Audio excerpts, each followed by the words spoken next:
Hello. तो आज की वीडियो में हम अपना सेक्शन बी करेंगे, जिसके अंदर 5 क्वेश्चन हैं और सभी क्वेश्चन के हैं 2 मार्क्स के हैं।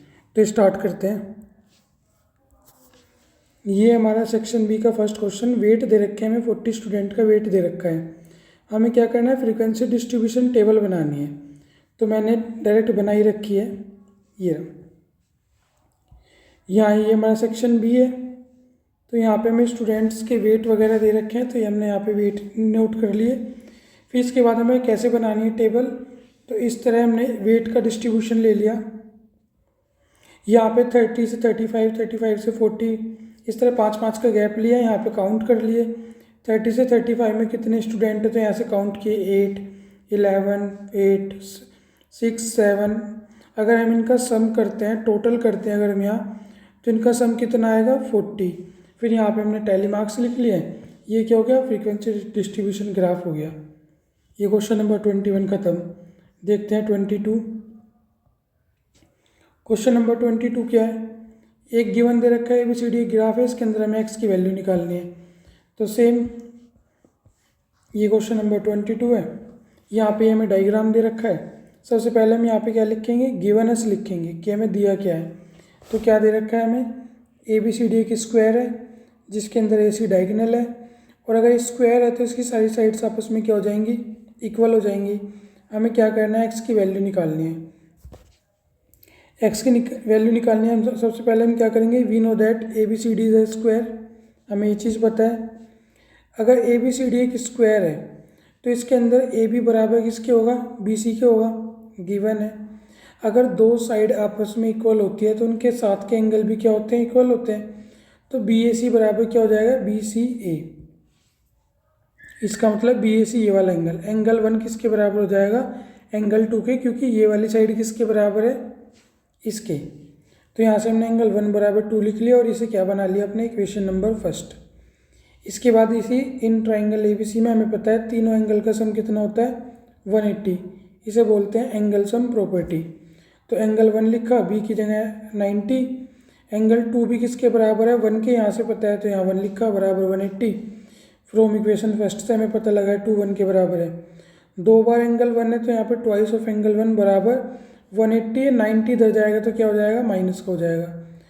यहाँ एंगल 1 बराबर 180 में से 90 गए तो क्या बचा यहाँ पे 90, और ये 2 है, ये यहाँ से क्या आ गया, डिवाइड में। डिवाइड किया तो हमें क्या पता लगा, एंगल 1 की वैल्यू 45।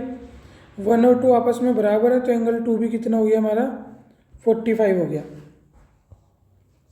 अब क्योंकि हमें पता लग गया एंगल 2 45 है, हमें ये भी पता है ये एक लीनियर पेयर बन रहा है। कौन सा, यहाँ जो लाइन दे रखी है ये वाली, इसके अंदर ये वाला एंगल 105 और ये वाला हमें नहीं पता, हमने मान लिया एंगल नंबर 3।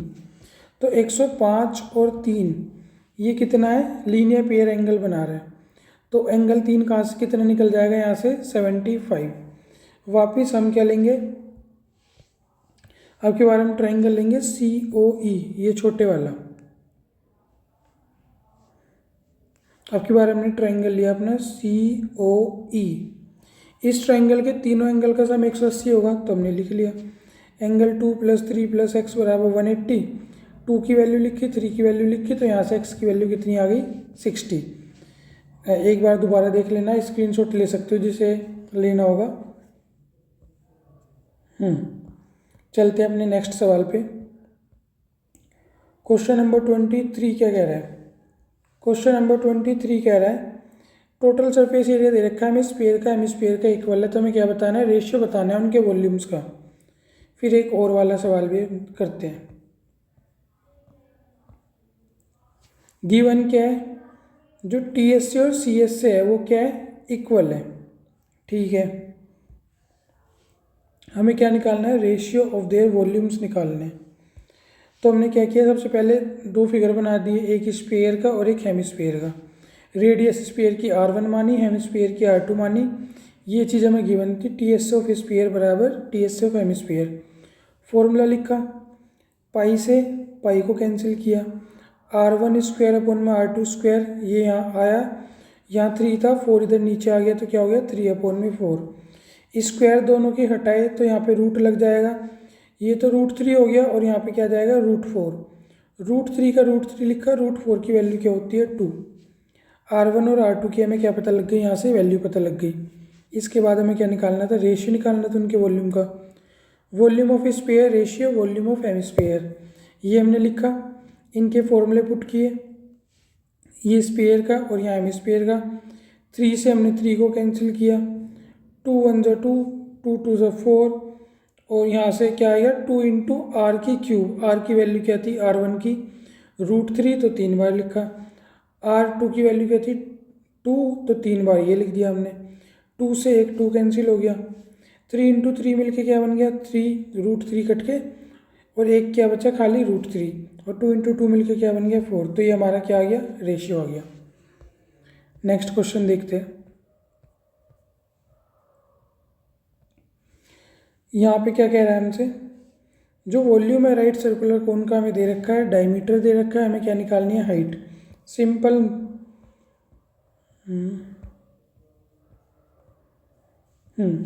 यहाँ पे हमें क्या गिवन है, वॉल्यूम दे रखा है कोन का, ये गिवन है। डायमीटर दे रखा है तो हमने क्या निकाल लिया, यहाँ से रेडियस निकाल लिया, और फिर हमें हाइट निकालनी है। तो वॉल्यूम का फॉर्मूला लिखा कोन का 1/3 पाई r²h पुट किया, 1/3 पाई की वैल्यू करी, r की वैल्यू करी और h का h लिखा, यहाँ पे ये सेम कर लिया। h को तो हमने यहाँ रखा, बाकी संख्या दूसरी तरफ ले गए और काट पीट करी, तो हमारा आंसर क्या हो गया 48। खत्म सवाल।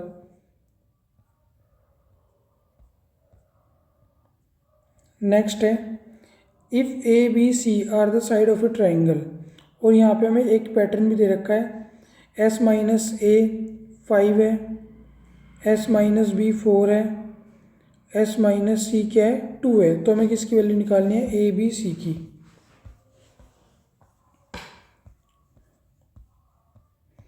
हमें गिवन है S - A, S - B, S - C, हमने एक ट्राइंगल बनाया, ये साइड मान ली ABC। तो S क्या होता है A + B + C/2, 2 की मल्टीप्लाई यहाँ होगी तो 2S बराबर हो गया A + B + C। ये जो इक्वेशंस है, अगर हम इन सब इक्वेशन को ऐड कर दें, S - A, S - B, S - C को इधर भी ऐड कर दे, तो हमारे पे क्या आएगा 3S - A - B - C, minus common लेंगे तो ब्रैकेट में आ गया प्लस।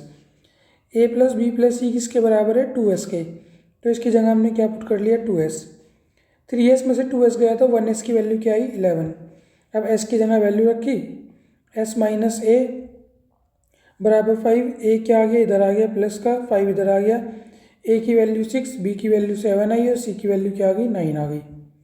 बस यही सवाल था हमारा।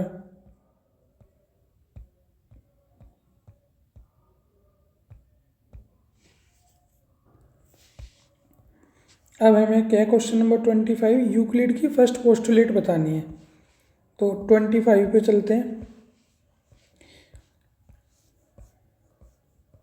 यूक्लिड की फर्स्ट पोस्टुलेट की हमने सारी ही लिख लिया, बस हमें पेपर में क्या बतानी है, फर्स्ट बतानी है, इतना करना है। यूक्लिड की फर्स्ट पोस्टुलेट क्या है, straight line can be drawn from any one point to any other point. Postulate second क्या कहती है, a terminated line can be produced indefinitely. Third क्या है, a circle can be drawn with any centre and any radius.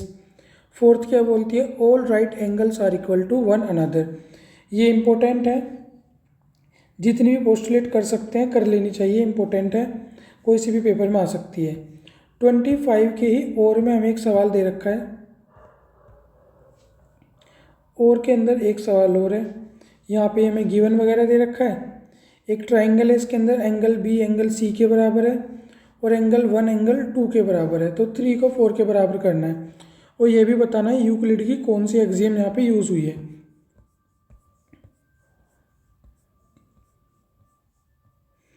तो ये हमने यहाँ diagram बना लिया है। ABC एक ट्राइंगल है, इसके अंदर ये हमें गिवन है ABC ACB के बराबर 1 2 के बराबर है। 3 4 दिखाना है, ये हमें गिवन है, ये गिवन है। अगर हम सब्ट्रैक्ट कर दें इक्वेशन सेकंड को फर्स्ट में से, इस पूरे एंगल में से अगर हम एंगल 1 को माइनस कर दें तो क्या बचेगा 4 बचेगा। तो हमने वही किया, इसमें से माइनस किया तो क्या बचा 4। सिमिलर इस पूरे C में से अगर हम इस 2 को माइनस कर देंगे तो क्या बचेगा 3, इधर बचा 3। तो बस यही हमें लिख देना है, एंगल 3 बराबर 4 के है, प्रूफ हो गया। यूक्लिड की कौन सी एक्सियम यहाँ पे यूज़ हुई है? If equal are subtracted from equal the remainder are equal. अगर इक्वल में से इक्वल को ही सब्ट्रैक्ट करेंगे तो जो रिमाइंडर आएगा वो भी क्या होगा हमारा? इक्वल। ये यहाँ पे यूज़ हुई है। आज का सेक्शन हमारा ख़त्म हुआ यहाँ पे। नेक्स्ट क्लास के अंदर हम क्या करेंगे, जो सेक्शन सी है इसी तरह ज़्यादा लंबा ना खींचते हुए सॉल्यूशन को फटाफट करके ख़त्म करेंगे इस चैप्टर को, मतलब इस पेपर को। ठीक है, तो आज की वीडियो में इतने।